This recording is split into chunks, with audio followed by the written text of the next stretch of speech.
I'm Scott Lucas. This is World Unfiltered. Joe Biden, the 46th President of the United States, said at his inauguration, and repeated it often, America is back. Anthony Blinken, in a major speech earlier this month, as new Secretary of State, talked about renewing American strength to meet the challenges and seize the opportunities of our times. But what do these statements mean? At what has been a turbulent few years, I think almost everybody agrees. A turbulent time for America inside in the Trump era, and a turbulent time for the world outside, in part because of the Trump era, but a number of other tensions. What is America is back? And should we be thinking of America is back first and foremost, or looking at the world first, rather than America leading? Well, I'm privileged today to talk to someone who has given consideration to these issues, not just in the past few months or few years, but for the past couple of decades, and has done so in a time span which goes all the way back to the 18th century. Professor G.John Ikenberry is professor of politics and international affairs at Princeton University. He, however, has not only worked with the term the liberal international order, he and his co-author, Daniel Dobney, coined it in 1999. And liberal international order is at the heart of three books that Professor Ikenberry has written. After Victory in 2001, that seminal moment between victory over the Soviet Union, but then just before 9/11. Liberal Leviathan in 2011, at a time when America was in the Obama era, but the rest of the world, or a large part of it, were looking at China and Russia and the Arab Spring. And then A World Safe for Democracy, his most recent book, which came out a few months ago, which takes on the question not only of liberal international order, but its relevance and its possibilities in 2021. Professor Ikenberry, or John, if I may, welcome to World Unfiltered. Thank you, Scott. It's great to be here. I know you've done a lot of interviews, well-merited around a great book, but I thought if you could start with our folks today, our viewers, just with that simple explanation for us as sort of newcomers, what is this liberal international order? And is it the same in 2021 as it was in 1999 when you coined the term? Thank you, Scott. It's great to be here. And that's a great way to start the conversation.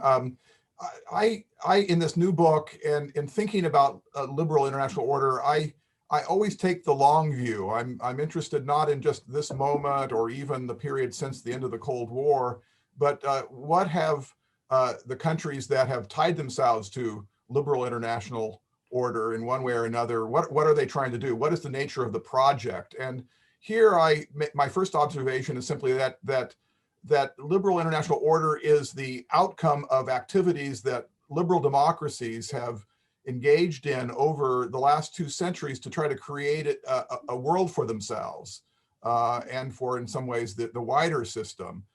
So liberal international order is a kind of environment, you might think of it that, or an ecosystem, a kind of set of rules and institutions that liberal democracies have seemed to think creates more stability and possibilities for advancement. It's really useful to think less about specific institutions and moments in history and think about the broader liberal international vision. It's one that has evolved certainly over the 19th and 20th century and into today, but it has certain core convictions that an open system, that trade and exchange is good, properly managed, that institutions, multilateral institutions, facilitate cooperation, that thirdly, liberal democracies are unusually capable of driving cooperation. They have special reasons why they would cooperate, capacities to cooperate, and values they want to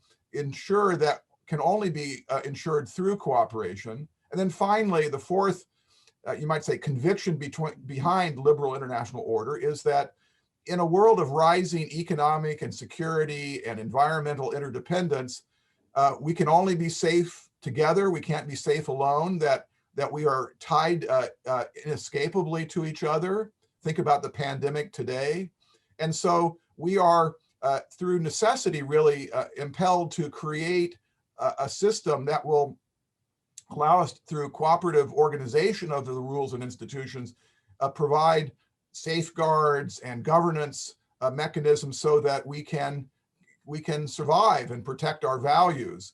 Now, some of that is an agenda that really is specific to liberal democracies, but a lot of it is, of course, more global. It's almost a universal aspiration that if we as a globe, as a planet, are to survive, we are going to need to up our game. We are going to need to create better habits of cooperation, rules, and frameworks. So I think my first answer to your question is the impulses and convictions are the best way to define liberal international order. Its specific outcomes, historical moments have varied across time. I've argued in my earlier work that after 1945, there was this kind of golden age of cooperation among the democracies. After the Cold War, it became more of a global project with a great deal of turbulence and in the end, failure or shortcomings. But that despite all of the crises and shortcomings, there is something vital and profound in the liberal international vision that remains important for today. Okay, well, let's start then with that normative, as it were. What is it that is vital, even essential, in what you would call a liberal international order, which goes beyond the vital and essential for someone in America or Western Europe, or even beyond someone who is in a liberal democracy at this moment in time?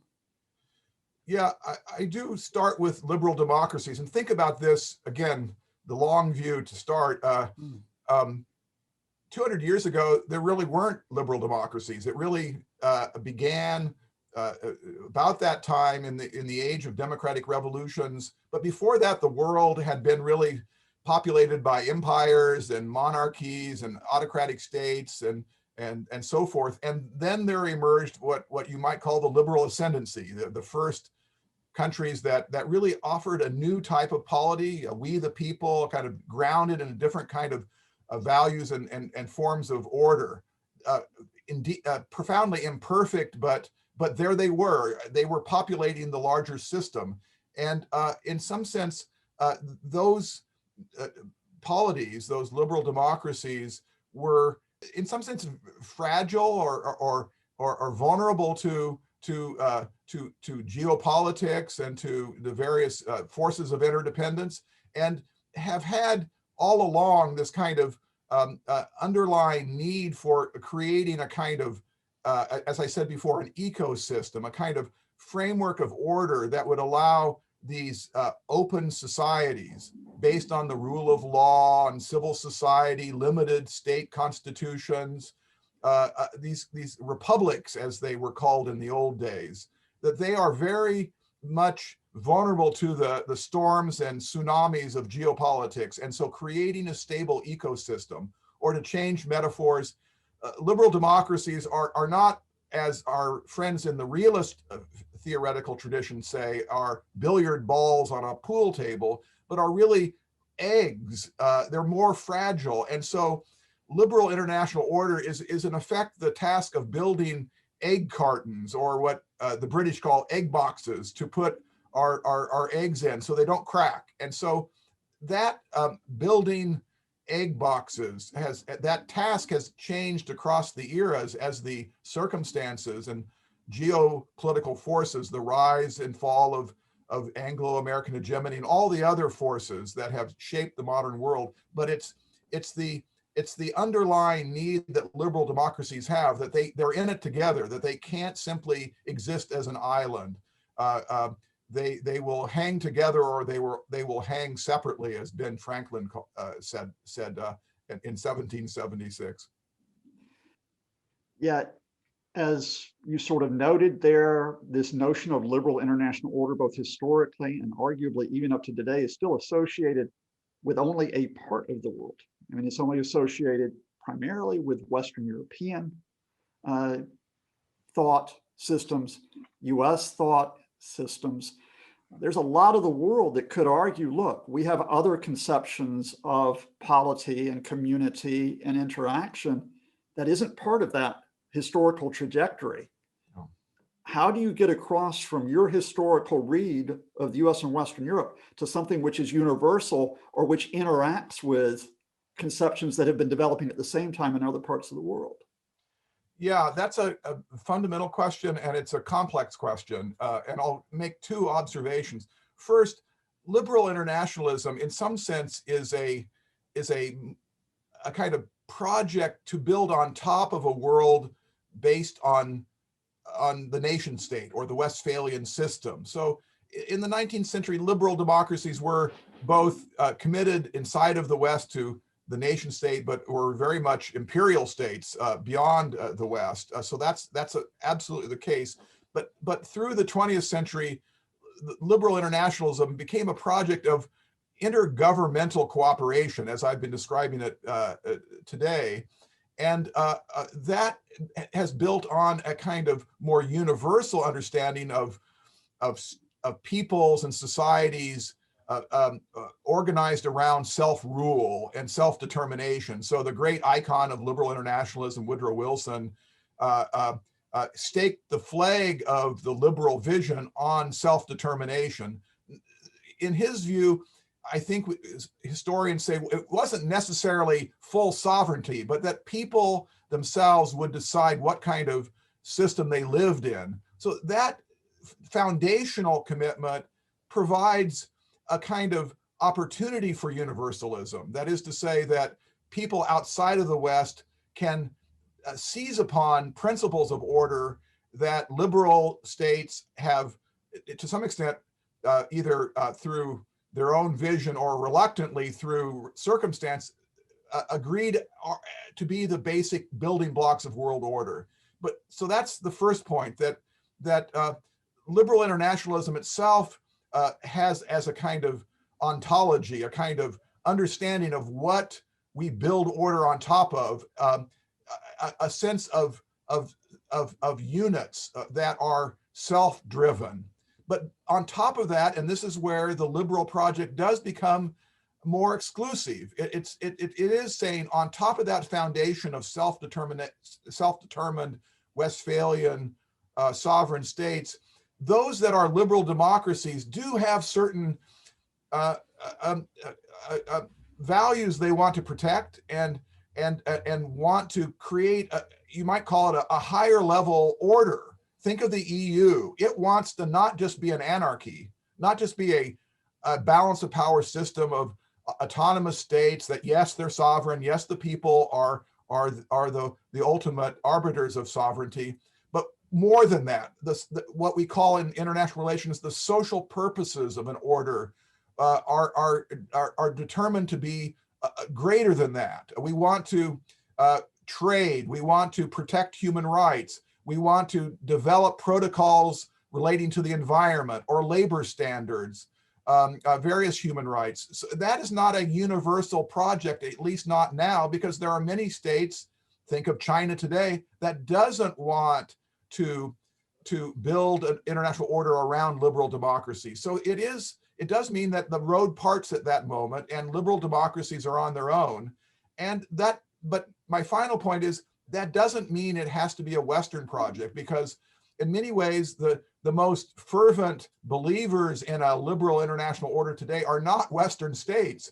Many of Western states are actually retrograde democracies. Think of Hungary and Poland, and in America in its own Trumpian form.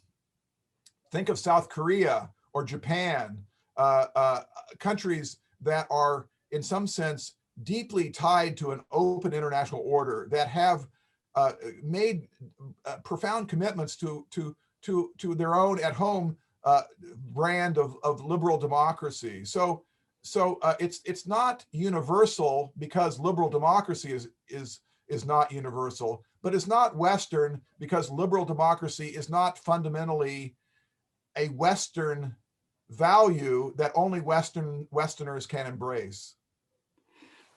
Let's pick up on that. That's a really interesting tension between what you've referred to as inclusion, or let's say the universal, versus the fact that there was exclusion. So as a historian, if we look at the Cold War period, is the liberal international order really international when many peoples and communities are not part of it?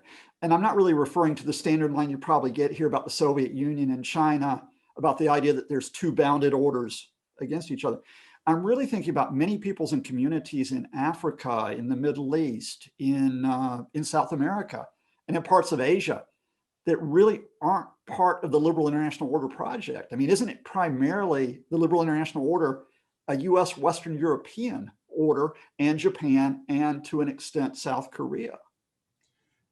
I think at one level it is very much like that, and it's driven by the more powerful states that are committed to a certain kind of order. So it is self-interested. It's any kind of international order, including any that an aspiring African state might want to create regionally or globally, will in some sense be driven by what powerful actors in the world are willing to support. So in some sense, we all live in a power political world, and any order we want or any order we're trying to explain will bring us back to power. And so the United States did not, after World War II and after the Cold War, in any way have a kind of idealist view that we have the secrets to international order. We're going to share them with the world, and if you become like us, you can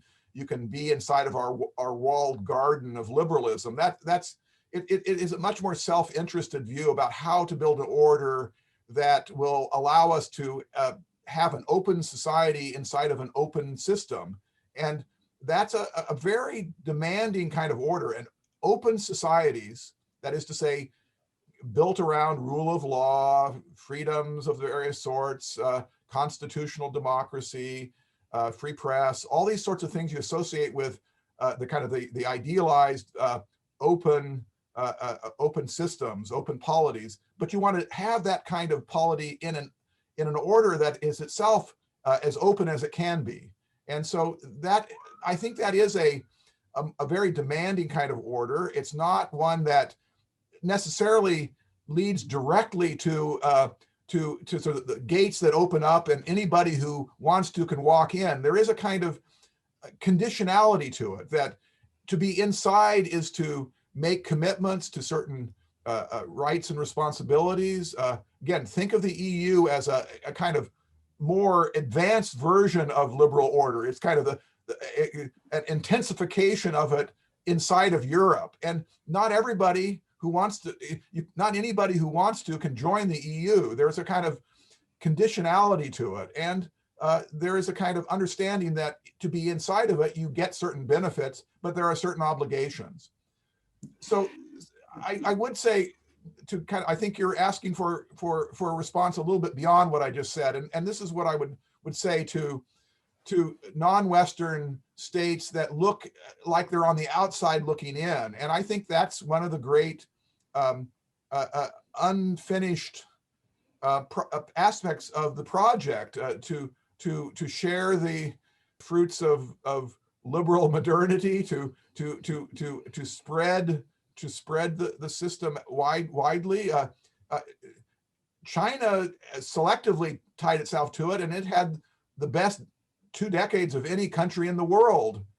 China had its best decades in 2 millennia as it encountered, engaged, and selectively integrated into this liberal order. So it wasn't simply the West sitting on their laurels getting rich. In many ways, it was the rich losing their advantage to a rising state that didn't quite accept all the logic of conditionality. So in some sense, it's a story of inclusion to some extent at the expense of shared commitment to ensuring that the order remains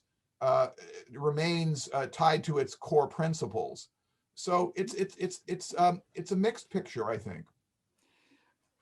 I bring that China conundrum, if you will, is very interesting. I want to get to that, but just one more question on that Cold War period. I guess even beyond inclusion versus exclusion, I'm still wondering for much of the world whether liberal international order undercuts itself in terms of its rhetoric, even in terms of its values, with an our way or the highway approach. And I think you've acknowledged the crude, as it were, crude imperial behavior during this period. So I know you'll know these, but just for the sake of listeners, if I go off and start checking off, for example, Syria 1949, Iran 1953, Guatemala 54, Egypt 56, Guyana in the 1960s, Chile 1970. You see where I'm going with this. Absolutely. And I think it's important to note that everything that powerful states, whether they're powerful Western states, the US, Britain, France, Germany, Italy, or powerful non-Western states, China, India, other states that are in the system, historically have been in the system of international relations, have done all sorts of things. Empire was not invented during the liberal era, the 19th and 20th century, and the most violent and crudest empires go all the way back to the Assyrian Empire of the Bronze Age and onward. So I don't think we can pin the crude behavior simply on these states. Intervention, imperialism, oppression, a military occupation has come in all varieties across the eras. And secondly, it's important that not everything that the United States has done in the Cold War period or after has been because of liberal order. In some ways, it's precisely liberal international order that sets out unrealized principles that provide the measuring stick for failure, for Guatemala, for Iran, for Syria. So if I am to make the case for liberal international order in the face of all of these regressions, transgressions, oppressions, that again are not all traced to liberalism doing its thing. They're really great powers doing their thing, which they've always done despite liberalism. So if you allow me that caveat, it's true that liberal international order then still, at the end of the day, provides, however flawed it might be, a platform or a space for peoples and societies to mobilize themselves to make the system more fully meet the principles that were at its foundation. So the liberal democracy itself and liberal international order are unfinished projects. Think of the American system. Slavery was at the very founding, the original crime really of the American founding was slavery, and yet the institutions of the system provided a basis for a more perfect union, a kind of evolution towards more inclusion, more realizing of participation and values. There is a kind of choice that if you are living outside of the West, looking at this deeply flawed, imperfect liberal experience, what do you do? One view is there's something here in the principles that are inchoate that we want to get into and help use to advance a larger global enlightened project of inclusion, of advancement, of liberation, of freedom, of independence. Or that's one view. A second view is, it's flawed, its DNA is flawed, that liberal order is fundamentally racist, imperial, exclusive, and Western. So there's nothing that can be really reformed sufficiently to save it. So that's a choice. Those are two critiques. And I think those critiques will always be there. And they've been there for decades, indeed centuries. And Um, I think we are destined to wrestle with that choice. Well, let me get to then when you coined the term liberal international order, or as again with Daniel Dominic coined it in 1999, you then write the book in 2001 to follow this up. And you say, okay, we're close to the liberal moment at this point. So it's like, okay, we've made that choice. We haven't rejected the liberal international order for all the flawed means that have been pursued for it. Instead, we have embraced what it's trying to achieve. And look at here we are in 2001. But is the post-Cold War world of the 90s really that stable?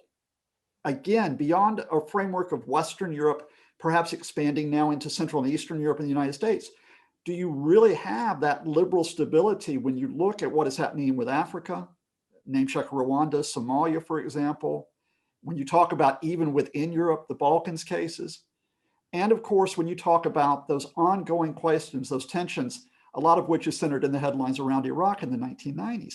In other words, is there possibly an illusory idea that we are close to the liberal moment? Yes, indeed. In this most recent book, I reflect on that kind of crisis of the post-Cold War world order, the kind of globalization of the liberal order, the inside order of liberal democratic capitalist order that was part of a global system after the Cold War became in some sense, the only platform for order globally after the Cold War. Not necessarily because it was perfect or everybody wanted it, but there wasn't any other game in town. Russia was enfeebled, and China hadn't begun its great march to superpower economic status. And so there was kind of the spread effect, and the U.S. certainly was overly kind of self-satisfied that somehow we're doing the right thing here. We're sharing the liberal moment. The Berlin Wall came down. Leonard Bernstein and the Berlin Philharmonic played Beethoven's Ninth Symphony, Ode to Joy, on the rubble of the smashed down Berlin Wall. There was this kind of sense that of liberation, that a kind of oppressive system has been smashed, and we now have the liberalism's and liberal democracy's liberationist side. Again, there are many sides to it, but that side showed itself momentarily, at least, and people everywhere were, in some sense, looking for how can we take advantage of this moment to advance our own national prospects. But I argue in the book that the seeds for crisis were planted at that moment, because the logic of liberal order was based on this notion of conditionality. To be inside was to be working within a kind of higher order system with social purposes that we all share and we're going to commit ourselves to be a part of. After the Cold War ended, when everybody who was liberal democratic was celebrating, the system was expanding outward, and its logic was deteriorating. The logic of conditionality.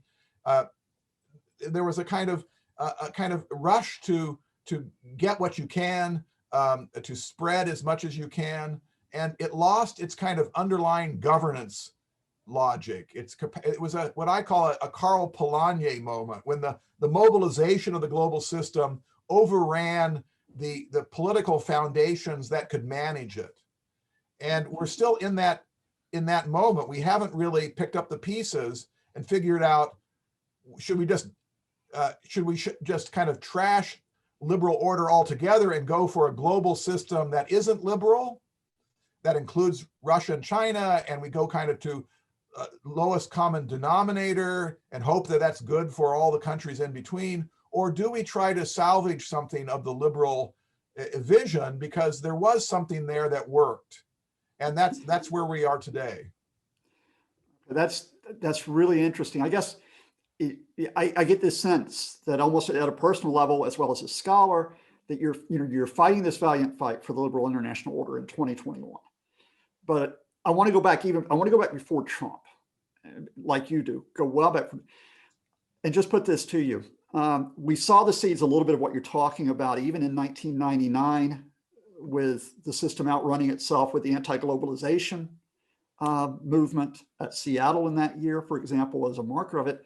But I really want to put it to you that the idea of a US-led liberal international order was buried once and for all in 2003 with the Iraq War.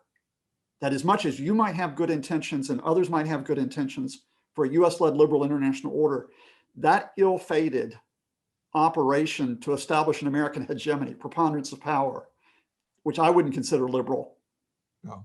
that basically ruined it for you all the way up to now. Yeah, I think there are two or three kind of moments of kind of ruining moments. That's the first one, that's for sure. And let's talk about Iraq. You know, as I was as a liberal internationalist in 2003 and in the fall of 2002, writing pieces arguing that this is a huge mistake.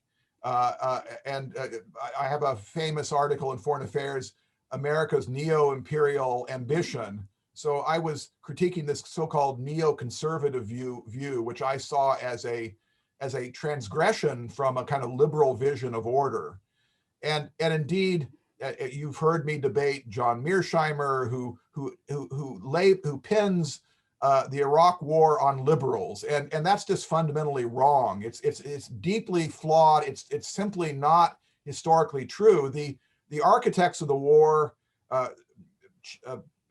Vice President Cheney, Secretary of Defense Rumsfeld, were many things, but they were not liberal internationalists. And the war makes more sense to a realist like Mearsheimer. It was a war to protect American hegemony in the Middle East.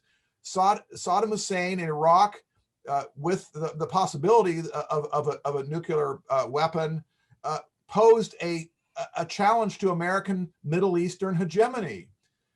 Mearsheimer is the grand theorist of regional hegemony.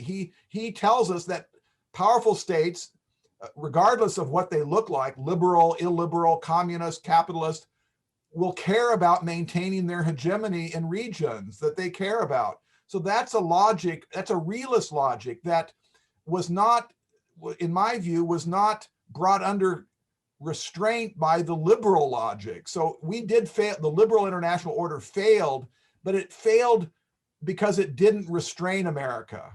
But its impulse was not a liberal impulse. The other, so I pin the Iraq War on an aspect of American thinking that resides on the realist side of the big international relations tree. It's not part of a branch or stem of the liberal part of the international relations tree. The other great failing was the 2008 financial crisis, which revealed that the liberal order had in some sense been hollowed out, been decimated by what we often call neoliberalism, a kind of falling away of all the kinds of commitments to social democracy, to equality, to economic security that had, for one reason or another, been built up during the earlier period, what we call embedded liberalism, the embeddedness of liberalism in a wider system, domestic and international, of supports and safety nets and protective institutions. All of that kind of gave way, and people primarily in the West who had been middle-class citizens who had benefited from the earlier period, they now were not benefiting. They were, their incomes were stagnant. And it wasn't really helping a lot of the world. China was benefiting. The very rich of the very rich, the top 1%, was becoming incredibly rich. And so the whole, for me, that's as important as the Iraq War. Both of these two disasters really showed the liberal order to be failing, deeply failing, and we're sort of at that moment where it had to be rethought, it had to be rebuilt, it had to be redefended. So I think that's where we're at, and I think you're absolutely right. The Iraq War was a huge moment. And many people in the American left, the American left, who had been very much champions of America's role in the world as a champion of a multilateral order, foreign aid, reciprocal economic trade negotiations, a kind of notion of all states and all boats rise together. That view of America changed, I think, for many on the left, and certainly around the world, when the Iraq War unfolded. You're preaching to the converted on both those two cases. Let me add a third to test out with you. Isn't there a failure, or is there a failure of the liberal international order around the so-called Arab Spring in 2010, 2011? Initially from a pragmatic level, because of the notion that you lead from behind, which runs a little bit counter to the American message, which we had all the way up to this point. And then secondly, of course, because we see the course of those movements, those risings that are calling for reforms and rights, which could be tied into part of this wider historical narrative you talk about, and then they fail, or quite often they are suppressed in Syria, in Yemen, in Bahrain, not because the US is present, but because it's absent. That the failure to protect civilians is what many people outside the US and Western Europe will have seen in this decade that we've gone through. Yeah, that's a great point, Scott. I think Syria was a disaster. I think people in the veterans of the Obama administration, I think would privately say, of all the things that we failed to understand was the Middle East. We did some good things, the nuclear security summits, the various efforts to work on climate change, and even to engage China, although that too hasn't necessarily turned out as they had hoped. But it was the Syria. There's a moral issue there that's particularly poignant, and I think, it is a kind of on the one hand, on the other hand, the U.S. and the other Western democracies did, in the post-Cold War period, ratchet up the expectations of the global order, that we are now not simply going to be an old United Nations centered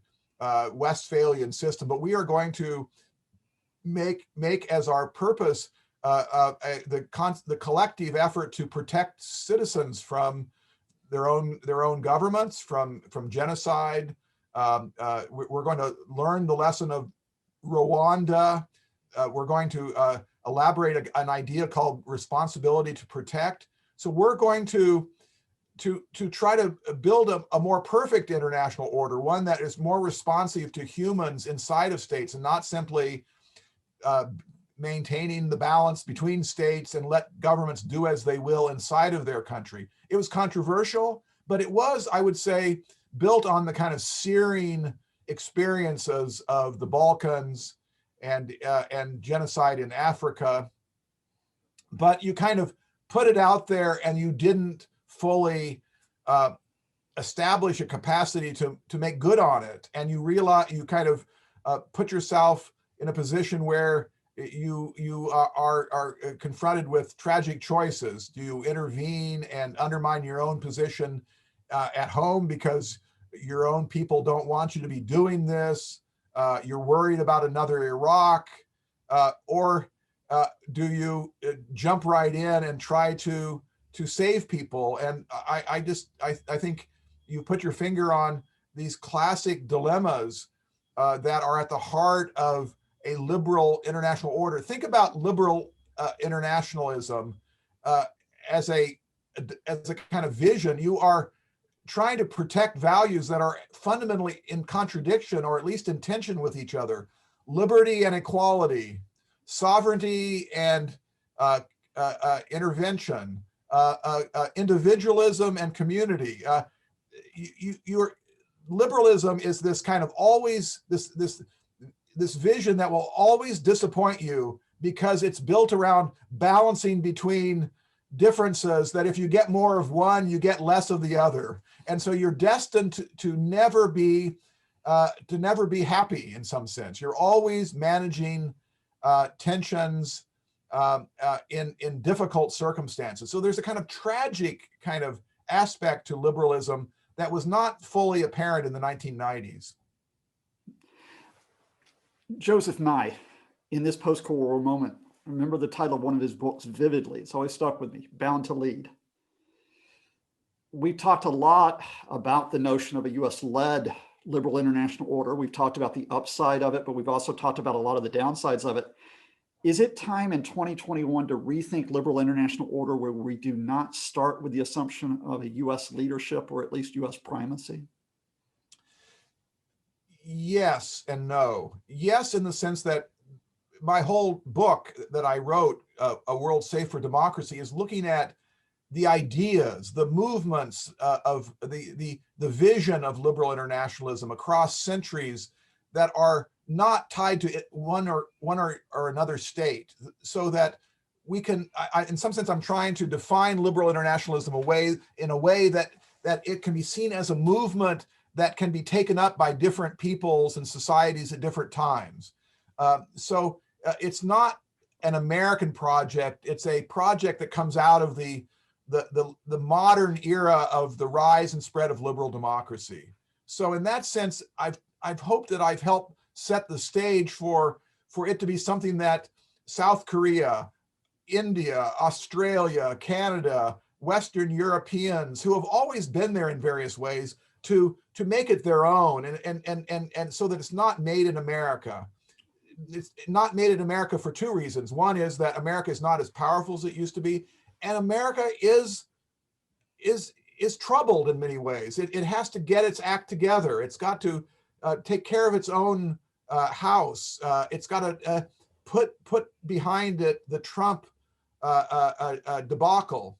So in that sense, the answer is yes. If liberal internationalism is to have a future, it's going to have to be a more collaborative ensemble effort. And indeed, you see that the Alliance for Multilateralism, there's 50 countries that have been advocating a kind of new era of multilateralism. The most eloquent statement I've heard made for a new multilateralism was by the South Korean foreign minister. And so there's lots of different movements afoot. The so-called D10, the Quad in East Asia, which includes India and Australia and Japan. So there's lots of kind of fermentation for new alignments, new coalitions. And so all of that is true. But, and this is why on the one hand, on the other hand, I put on my hat as a theorist of world historical moments. And I come to the following observation, that liberal democracy has had its best moments when it's been tied to two things. One is a concentrated power that wants to see liberal democracy succeed. That's number one, a hegemonic formation, if you will. And secondly, a model of liberal democracy that people find attractive. And so in the 19th century, Britain, in some sense, had this figured out, that its power, Pax Britannica, it was an empire on the one hand, but it was supporting a larger world system on the other, of openness, trade, assistance, frameworks for mutual gain. And then it failed because Britain failed.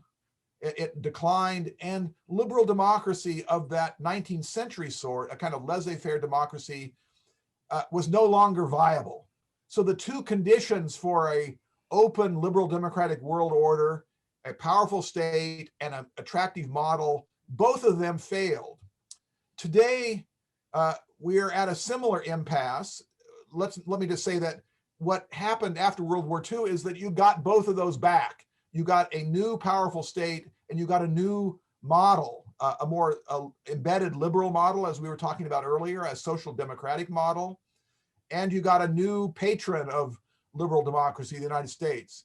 Now we are in a similar impasse, such as the interwar period, where we've, under Trump at least, we don't have a leader that wishes liberal international order well. And we have a kind of flailing America, a kind of liberal democracy in American hands, perhaps in Western hands, is not doing as well as it used to be. So if there is to be another era of liberal international order, I do think you're going to have to get a new patron, a new powerful state or collection of states that are going to do things to help stabilize and provide assistance to countries trying to stabilize their own democracies. But the problem is Britain handed off that task to the United States, but who does the United States have to hand it off to? China. No. China is not going to be the next America to wish a liberal democracy well. It wants to write the obituary of liberal democracy and liberal international order. So there isn't another state to take the reins, to take the baton. So it has to be either America, which may not be powerful enough to reestablish itself.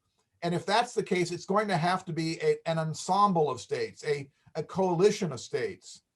And it's going to have to be a coalition of states that are there to lead in the rebuilding of a new model of liberal democracy. So just like the 1920s, we're at a moment of decision where it's either going to happen or it's not going to happen. If liberal democracy and liberal international order are to be rebuilt, it's going to have to take the two things: a powerful center of a concentration of states that are going to wish liberal democracy well and help promote it in one way or another, and a kind of renaissance of liberal democracy. Both are very, very difficult, and it's going to be much more hard to do that than it was in the 40s and 50s and 60s and 70s. All right, big finish. After this grand tour that you've given us, you speak in A World for Democracy about a pragmatic reform approach now where we are in 2021. But we have seen this tension within the promise of a liberal international order that many might have felt excluded, or that the United States or possibly the Europeans betrayed leadership through the crude imperial venture. Speaking, I must also say, in a United Kingdom which has cut itself loose from the project, we'll discuss that some other time if you don't mind coming back. How do you convince those who are not in the United States, not necessarily in Western Europe, that they should be part either of a US-led project or of this new coalition?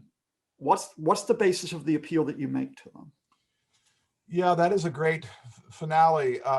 Well, I think the main basis for an appeal to a reimagined, reconstructed liberal international order is, in some sense, it's either that or it's doom and debacle. That we are in a world that is going to grow, whether we like it or not, more and more interdependent economically, in terms of economics, in terms of security, violence capability, and in terms of environment. And think of the 21st century issues, the cyber world, where we can do huge damage to each other, artificial intelligence, the way in which autocratic states that are basically trying to establish their tyranny over the people are going to be able to use sort of big data, surveillance technology to extinguish civil society. And what we want, I don't know about you, I want to be able to have my own religious beliefs, my own political beliefs. I want to be able to speak my mind. I want to be able to vote for who I want and not be intimidated by a dictator. So we are in the fight of a lifetime. If you want certain kind of basic values to live your life, a civil society outside the reach of a predatory state. So if the 21st century is going to create new technologies and forces that make that difficult, we have to do it together. That the only way to survive the great storms of the 21st century are to tie our rafts together, to manage interdependence cooperatively, and to find new international agreements and collective capacities. There will be another COVID. Hopefully we're young enough to know that in our own lifetime, if we live a few more decades, that this will happen again, and it's going to be yet another moment. So we should be building our capacities to monitor and to respond collectively. What the way in which people live their lives in Africa, in Latin America, and Southeast Asia are as important for our well-being if we live in Europe or we live in Japan as it will ever be. So we are in a ever greater connected world, a globalizing world. Again, whether we like it or not, we can't stop it. We can't reverse gears.